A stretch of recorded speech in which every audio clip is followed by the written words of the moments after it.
ప్రతిష్టలు ఇన్మడింపజేసే సినిమాలు తీస్తున్నారా, రైతు కుటుంబం సినిమా తీస్తున్నారా, లేకపోతే ఏమన్నా నర్తనశాల సినిమా తీస్తున్నారా, లేకపోతే మన సందేశాత్మకమైన సినిమాలు తీస్తున్నారా, సాగర సంగమం లాంటి ఏమన్నా? మీరు ఏం సినిమాలు తీస్తున్నారు? దొంగతనం ఎట్లా చేయాలి, లంగతనం ఎట్లా చేయాలి, ఎట్లా బారిపోవాలి? కనీసం మహిళలు అంటే మీకు గౌరవం కూడా లేదు. మహిళలు అంటే గౌరవం కూడా లేదు నీకు. ఇంతవరకు ఎవరు అడిగి ఉండడు ఈ ప్రశ్న. నువ్వు హీరోయిన్ పట్టుకుని ఏమంటావు? అరే 1000 రూపాయలు ఇస్తే అది ముద్దు వేరే అడుగురా అంటావు. ఇదే నువ్వు నేర్పించేది? ఏం నేర్పిస్తున్నావు సమాజానికి? ఒకసారి సినిమా తీసేటప్పుడు మా బిడ్డలు గరీబోళ్ళు ఎందుకు తీసే నీ 3000 5000 రూపాయల టికెట్లు కొని ఎందుకు పోవాలి? దానికి ఒక హైప్ క్రియేట్ చేస్తున్నావు.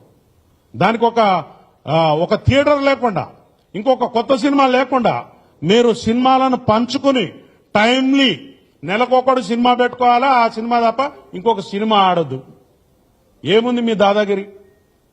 మీకు ఆ రైట్ ఉందా? ఒక ఉపాయం ప్రకారం నీ సినిమా తప్ప ఇంకొక సినిమా లేకుండా చేసి ప్రజలను ఆ సినిమానే ఖచ్చితంగా చూసేలా మీరు మలుపుతా ఉన్నారు. ఒక కెనాల్ వాటర్ పోతుంటే ఏ పంట పొలంలోకి మలపాలనో రైతుకు తెలిసిన లాగా మీరు దీన్ని పండించుకుంటున్నారు.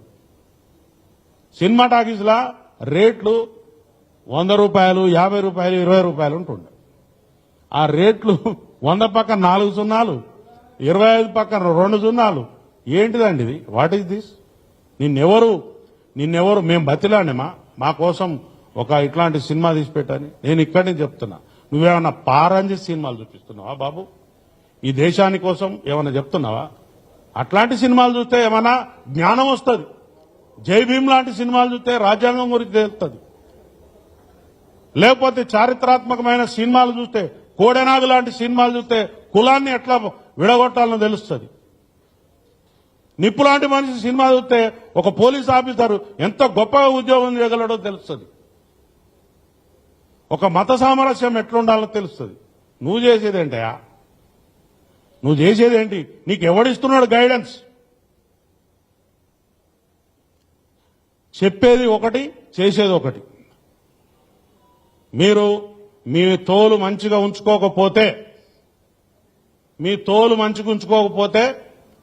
తోలు పలగొడతాం.